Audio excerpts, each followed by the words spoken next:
Hello students, 10th class की physics के साथ मैं रंजित कुमार आपका हार्दिक स्वागत करते हैं। देखेंगे 10th क्लास की फिजिक्स का फर्स्ट चैप्टर है reflection of light and refraction of light. तो सबसे पहली बात आएगी बेटा, लाइट क्या होती है। लाइट सब लोग कॉपी पेन लेके बैठेंगे, जो नोट्स बताएं हम वो लिखते रहेंगे। आप लाइट क्या है? लाइट एक एनर्जी है। Light is energy. लाइट एक एनर्जी है जो इलेक्ट्रोमैग्नेटिक वेव्स की फॉर्म में चलती है। क्या कहा मैंने? लाइट एक एनर्जी है। Light is energy travelling to electromagnetic waves. The speed of light in vacuum. अगर वैक्यूम में लाइट की स्पीड की बात की जाए तो वो कितनी होगी?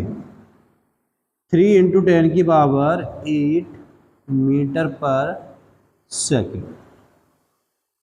वैक्यूम में लाइट की स्पीड कितनी होगी? 3 × 10⁸ मीटर पर सेकेंड होगी।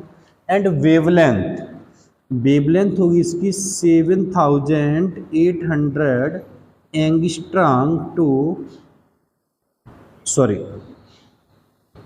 3,900 एंगस्ट्रॉम टू 7,800 एंगस्ट्रॉम। ये क्या होगी? विजुअल लाइट की वेवलेंथ होती है। अब ये क्या है? एंगस्ट्रॉम है। 1 एंगस्ट्रॉम की वैल्यू जो होती है, एंगस्ट्रॉम डिस्टेंस की यूनिट होती है। एंगस्ट्रॉम क्या है? यहाँ पे डिस्टेंस की यूनिट है।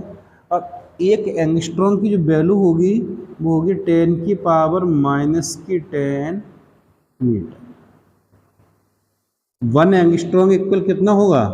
10⁻⁻10 मीटर। तो क्या बताया मैंने लाइट के बारे में आपको? Light is a energy travelling to electromagnetic waves. Light एक एनर्जी है जो इलेक्ट्रोमैग्नेटिक वेव्स की फॉर्म में चलती है। इसकी स्पीड वैक्यूम में, वैक्यूम का मतलब होता है जहाँ एटमॉस्फेयर क्या हो? एब्सेंट हो। जितनी वैक्यूम में लाइट की स्पीड होगी उतनी ही क्या होगी? एयर में मानी जाएगी। तो लाइट की स्पीड वैक्यूम में कितनी होगी? 3 × 10⁸ मीटर पर सेकेंड होती है। एंड वेवलेंथ ऑफ लाइट क्या होगी? 3,900 एंगस्ट्रॉम टू 7,800 एंगस्ट्रॉम। एंगस्ट्रॉम क्या है? यूनिट है। किसकी होती है यूनिट? लेंथ की होती है या डिस्टेंस की होती है। और 1 एंगस्ट्रॉम की वैल्यू कितनी होगी? 10⁻⁻10 मीटर। अगर यही हम बात करें तो 1 एंगस्ट्रॉम अगर सेंटीमीटर में निकालना चाहे तो 10⁻⁻8 सेंटीमीटर होगा। अगर नैनोमीटर की बात करें तो 1 एंगस्ट्रॉम इक्वल होगा 1/10 नैनोमीटर। ये क्या है? एंगस्ट्रॉम की वैल्यू दी हुई है। उसके बाद आती है प्रॉपर्टी ऑफ लाइट। लाइट की प्रॉपर्टी क्या क्या होती है?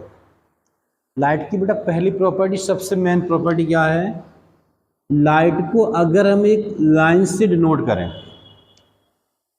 लाइट को एक स्ट्रेट लाइन से डिनोट करें हम, तो वो लाइन क्या कहलाएगी हमारी? लाइट रे। अगर लाइट को एक स्ट्रेट लाइन से डिनोट करें हम तो वो रे क्या कहलाएगी? लाइट रे कहलाएगी। अगला पॉइंट है light always travelling in straight line. Light हमेशा कैसे चलेगी? स्ट्रेट लाइन में चलेगी। लाइट हमेशा कैसे चलेगी? स्ट्रेट लाइन में।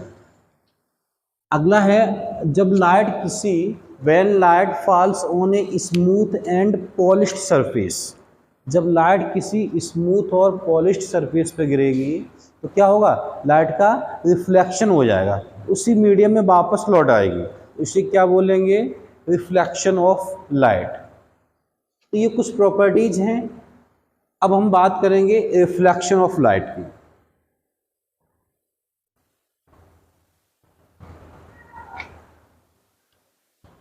रिफ्लेक्शन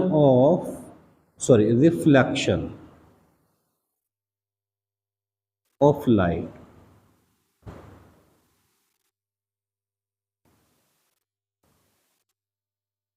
रिफ्लेक्शन का मतलब जानते हो?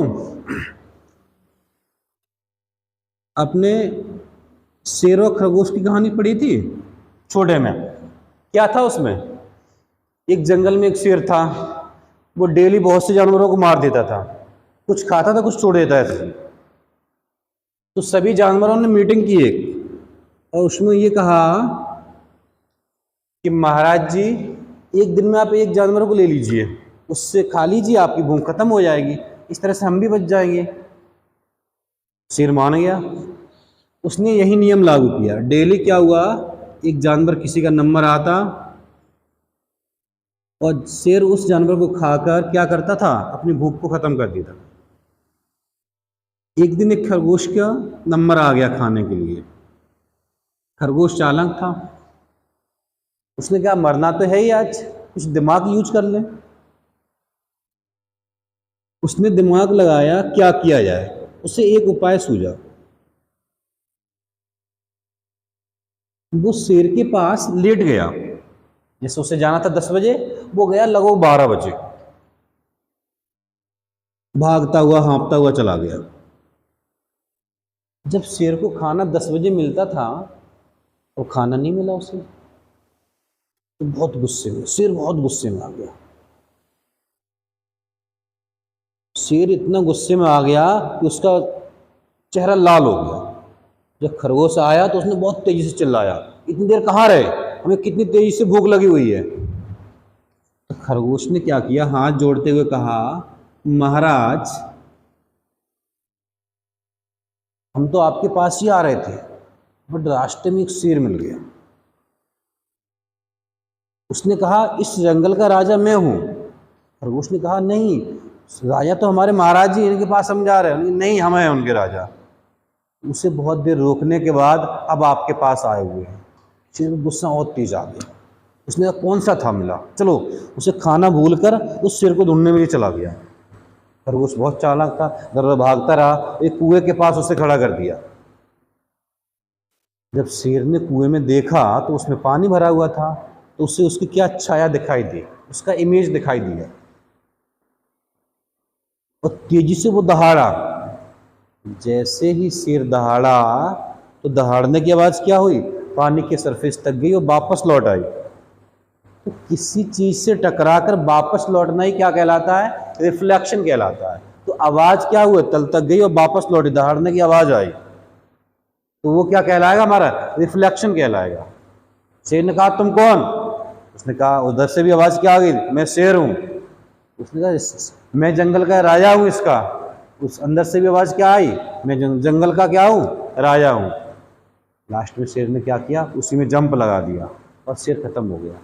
तो इसलिए क्या हुआ, फिजिक्स पढ़ने से क्या हुआ, उस खरगोश को फिजिक्स आती थी, इसलिए उसने क्या किया, दिमाग यूज किया, और क्या उसकी जान बच गई। तो इन किसी चीज से टकराकर वापस लौटना ही क्या कहलाएगा, हमारा रिफ्लेक्शन क्या है। तो यहां से लाइट आई, ये क्या है, लाइट रे है, यहां से इस सरफेस पर टकराएगी और यहां से क्या होगा, वापस लौटेगी। जैसे टकराई, यहां से क्या हो गई, वापस लौटेगी।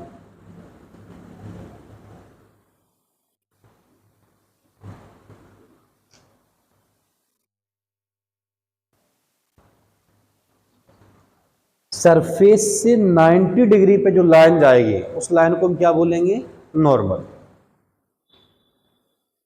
और जो लाइट रे इस सरफेस की तरफ आएगी, उसे हम बोलेंगे इंसिडेंट रे। क्या बोलेंगे, इंसिडेंट रे। और जो यहां से वापस लौट के जाएगी, उसे बोलेंगे रिफ्लेक्टेड रे। जो सरफेस की तरफ आएगी उसे क्या बोलेंगे, इंसिडेंट रे बोलेंगे, और जो वापस लौटेगी उसे क्या बोलेंगे, हम रिफ्लेक्टेड रे बोलेंगे। इंसिडेंट रे नॉर्मल के साथ जैसा एंगल बनाएगी, उस एंगल को आई लिखेंगे, और होगा क्या, ये इंसिडेंट एंगल। कौन सा एंगल होगा, इंसिडेंट एंगल। और रिफ्लेक्टेड रे जो एंगल बनाएगी उसे आर से डिनोट करेंगे, वो क्या होगा, रिफ्लेक्टेड एंगल। रिफ्लेक्टेड है। क्वेश्चन एक बात, जो सरफेस है ये क्या पॉलिश्ड सरफेस है, स्मूथ एंड पॉलिश्ड सरफेस है। इस सरफेस से 90 डिग्री के एंगल पे जो लाइन होगी उसे क्या बोलेंगे हम, नॉर्मल बोलेंगे। जो लाइट रे इस सरफेस की तरफ आएगी उसे क्या बोलेंगे हम, इंसिडेंट रे बोलेंगे। और जो यहाँ से वापस लौट के जाएगी उसे क्या बोलेंगे, रिफ्लेक्टेड रे बोलेंगे।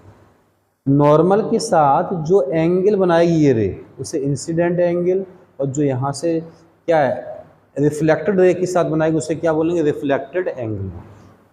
तो इसकी डेफिनेशन क्या होगी, व्हेन लाइट रे falls on a smooth and polished surface,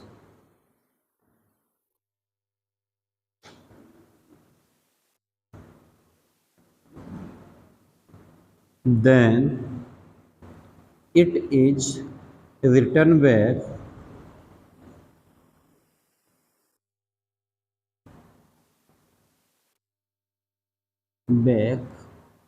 these medium.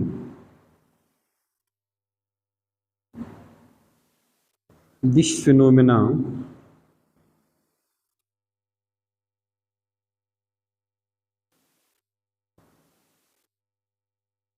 is called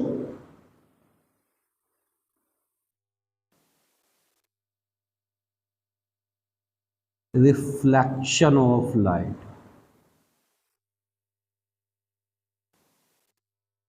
When light ray falls on a smooth and polished surface, जब लाइट रे क्या होगी किसी स्मूथ और पॉलिश सरफेस पे गिरेगी तो क्या होगी, जिस मीडियम से आ रही थी उसी में क्या रिटर्न बैक हो जाएगी, वापस लौटेगी उसी मीडियम।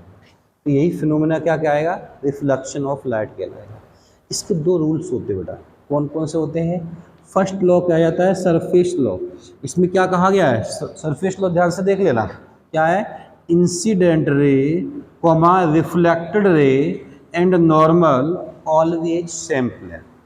फिर दोबारा रिपीट कर रहे हैं, incident ray comma reflected ray and normal always same plane. ये कहाँ होने चाहिए, सेम प्लेन पे होने चाहिए। और सेकंड पॉइंट है बेटा, incident angle is always equal to the reflected angle. Incident angle क्या होना चाहिए, हमेशा रिफ्लेक्टेड एंगल पर बराबर होना चाहिए। ठीक है, ये क्या था, रिफ्लेक्शन ऑफ लाइट और लाइट के बारे में आपको बताया मैंने। ऐसे ही वीडियो देखने के लिए हमारे चैनल को लाइक कीजिए, सब्सक्राइब कीजिए, फॉलो कीजिए, कमेंट कीजिए। Thank you.